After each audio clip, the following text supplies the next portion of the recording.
બાપા સીતારામ બધાને તમે વિડીયોમાં છેલ્લે સુધી બનાવી રહેજો. આજ પૂનમ છે એટલે તમને ઘણું બધું દેખાડીશ ને ઘણું બધું જણાવીશ.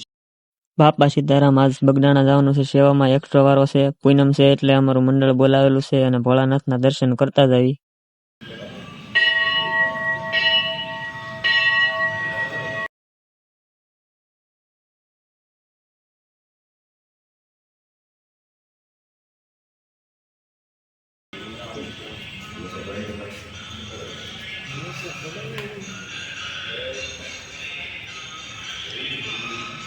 મહાદેવના દર્શન કરી લીધા છે અને હવે જાવી.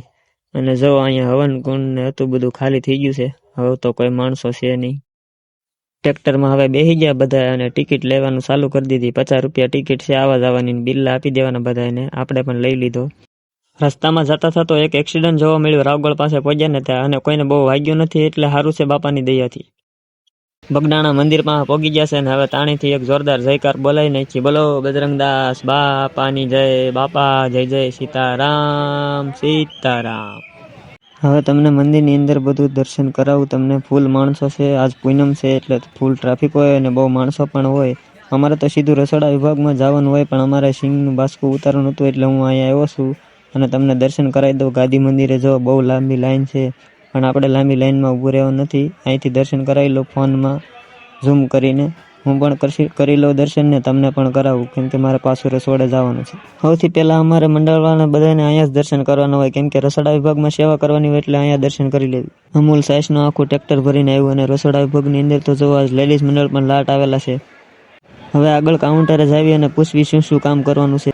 ગાંઠિયાનો પ્રસાદ બનાવવાનું ચાલુ છે. ગાંઠિયા કેટલા બનાવશે એનું નક્કી નહીં કેમ કે હમણાં પૂનમને આ દિવાળી મહિનાનું વેકેશન હોય એટલે ફૂલ માણસો આવે એટલે ગાંઠિયા બનાવશે લાટ બધા. અને જે મોટા કોઠલા છે ને 4-5 બધા ભરી દે.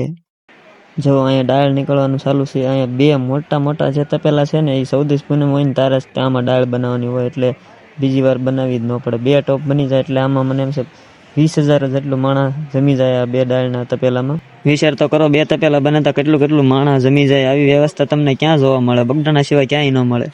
આ તો મેં તમને ઘણીવાર પહેલાં પણ વિડીયોમાં બતાવેલું છે. તમને ખબર હશે આ શું બને છે.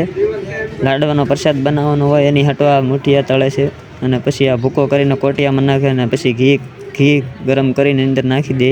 આ રોટલી વાળાને તો આજ પોરો જ નહીં રહે. રોટલી બનાવવા જ રાખવી પડશે. આ 24 કલાકને આજ માણસો પણ જાજા છે રોટલી વણવાવાળા. 14 પૂનમ હોય એટલે તો બહુ રોટલી જોવે અને રોટલી ખાય પણ બધા વધારે.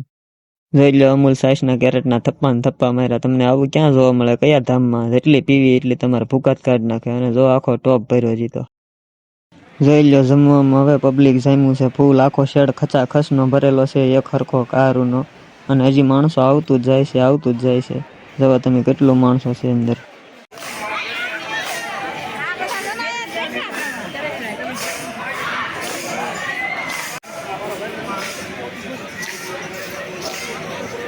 હવે 3-4 વાગી ગયા હતા અને શાનો ટાઈમ થઈ ગયો હતો તો કાઉન્ટર વાળા બાબુદાએ કીધું ચા લઈ આવજો મારી હાટું એટલે હું ચા લેવા આવ્યો હતો. પણ મંદિરે ગળદી તો જુઓ. સવારે આવ્યો હતો એની કરતાં પણ બહુ ગળદી છે અને અત્યારે લાંબી લાઈન થઈ ગયેલી છે જુઓ. અને તમને હવે છાનું રહોડું પણ અંદર જઈને તમને બતાવું. પણ આ દર્શન વિભાગમાં લાંબી લાઈન તો જુઓ ગાદી મંદિરમાં. હાલો હવે આપણે ચાના રસોડે ચાનો કેટલો લેવા જાવી ને ચાનું રહોડું તમને બતાવું. જો આ છાનું રહોડું છે પણ આજ તો અહીંયા દૂધવાળી છે. દૂધ દેવાનું ચાલુ છે અળસીવાળું. જો અહીંયા આજ તો એકલા દૂધની પ્રસાદી આપે છે. મને એમ થયું આજ હું પણ દૂધની પ્રસાદી લેતો જાઉં. પછી મેં પણ દૂધની પ્રસાદી લઈ લીધી. અને જો આ રસોડા વિભાગમાં આનકોરના જે છે ને એ યોગેશભાઈ છે અને એ મેન ટ્રસ્ટી છે અને બીજા છે એ બાબુદાદા છે એ આખો રહોડાનો કાર્યભાર સંભાળે છે. ઓલા છે એ યોગેશભાઈ છે મેન ટ્રસ્ટી. બધું જોવે છે અને હું હાલે છે એમ બધું. હાલમાં એ મુંબઈ રહી છે. મંજી દાદા ગયા પછી આ બધું સંભાળે છે. જુઓ તો ખરી જમવામાં કેટલી ગળદી છે. આજ પૂનમ છે એટલે તો ફૂલ ગળદી હશે. અને અમારું અહીંયા બાજુમાં થાળવાળું જે કાઉન્ટર છે અમે ત્યાં પીરસવી અને પછી અમને યોગેશભાઈને જમાડવાનો પણ મોકો મળી ગયો અને એને પણ અમે જમાડી દીધા છે. અને આ થાળના કાઉન્ટરમાં પ્રસાદી બધી હરખી જ હોય. સાધુ સંતો અને બધા આવે એના માટે હોય.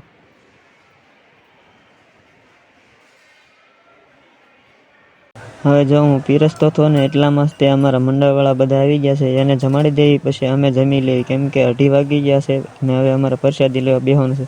લગભગ તો બધાને જમાડી રહ્યું તો અમે બેસું 3 વાગી જવાના છે.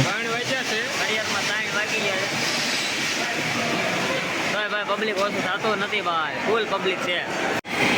લાડવા હાટું પ્રસાદ તૈયાર કર્યો છે ભાઈ, જો કોટિયા, પછી કાલ લાડવા વાળો છે.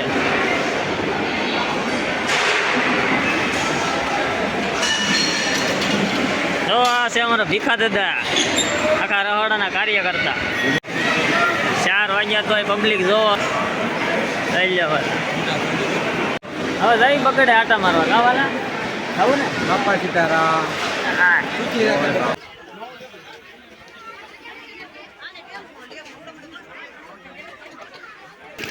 આજે તો બહાર પણ એટલી જ ટ્રાફિક હશે, કેમ કે ચૌદશ પૂનમ હોય એટલે મેળો લાગેલો હોય એટલે બધા ખરીદી કરતા હોય.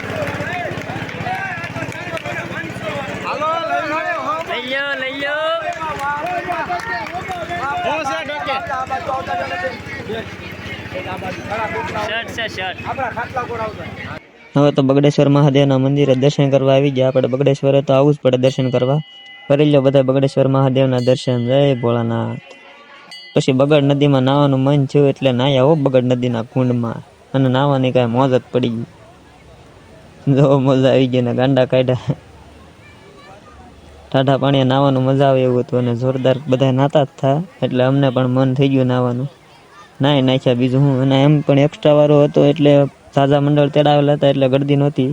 અને હમણાં ફોન કરીને પૂછ્યું એટલે લગભગ તો અમારે રજા થઈ જવાની છે એટલે અમે નાતા થા. નકા તો કોકને એમ થાય સેવા કરવા જાય, ટાઈમ પાસ કરવા જાય, પણ કામ નહોતું એટલે ને નાઈને વહી આવ્યા છીએ પાછા. હવે મંદિરે જ આવી. કીધું તું એમ જ થયું, ના પહોંચ્યા હતા, કીધું હવે તમારે રજા જાઓ. હાલો ભાઈ ઘરે જાય છે, વારો હતો પૂરો થઈ ગયો, એક્સ્ટ્રા વારો એટલે ભાઈ વહેલા રજા પડી.